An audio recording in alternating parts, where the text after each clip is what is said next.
Youth league പ്രവർത്തകനായിരുന്ന Malappuram ഓദായിയിലെ P മനാഫിനെ കൊലപ്പെടുത്തിയ കേസിൽ ആരോപണ വിധേയനായ പി അൻവറിനെ മുസ്ലിം ലീഗ് പരിപാടിയിൽ പങ്കെടുപ്പിച്ചതിൽ അമർഷം.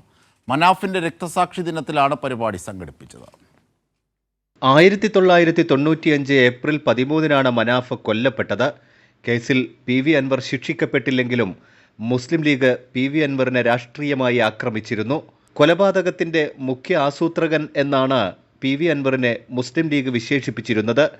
പി അൻവർ LDF വിട്ടപ്പോൾ മുസ്ലിം ലീഗിൽ എടുക്കരുതെന്ന് അഭ്യർത്ഥിച്ച് മനാഫിന്റെ കുടുംബം പാണക്കാട് സാദിഖലി തങ്ങളെ നേരിട്ട് കണ്ടിരുന്നു.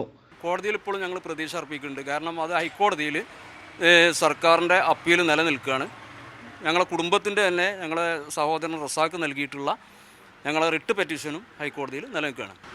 തങ്ങളെ സമീപിച്ചതെന്ന് വെച്ചാൽ നമ്മൾ യൂത്ത് ലീഗ് പ്രവർത്തകനായിരുന്നു മനാഫ്. ആ യൂത്ത് ലീഗ് പ്രവർത്തകൻ്റെ ചോര ചിന്തിയ അല്ലെങ്കിൽ അവനെ കൊല ചെയ്യപ്പെട്ട ഇത്തരം ആളുകൾ വളഞ്ഞ വഴിയിലൂടെ ചില കേന്ദ്രങ്ങളിൽ എത്തിപ്പെടാൻ ശ്രമിക്കുന്നു എന്നുള്ള വാർത്ത കേൾക്കാനിടയായി. അത്തരം സന്ദർഭങ്ങൾ അങ്ങനെ ഞങ്ങളെ പ്രയാസം തങ്ങളെ ബോധ്യപ്പെടുത്തുക എന്നുള്ളതായിരുന്നു.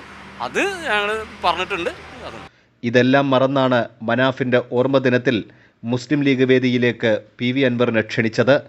യൂത്ത് ലീഗ് പ്രവർത്തകന്റെ കൊലപാതകത്തിന്റെ മുഖ്യ ആസൂത്രകൻ എന്ന് ലീഗ് ഇന്നലെ വരെ ആരോപിച്ച അതേ അൻവറിന് അതേ ദിവസം ലീഗ് വേദി ഉണ്ടാക്കി സ്വീകരണം നൽകിയത് രക്തസാക്ഷിയോടും കുടുംബത്തോടുമുള്ള ക്രൂരതയായെന്നാണ് വിമർശനം. സമൂഹ മാധ്യമങ്ങളിലും വിഷയം ചർച്ചയായി കഴിഞ്ഞു. കൈരളി ന്യൂസ്, മലപ്പുറം.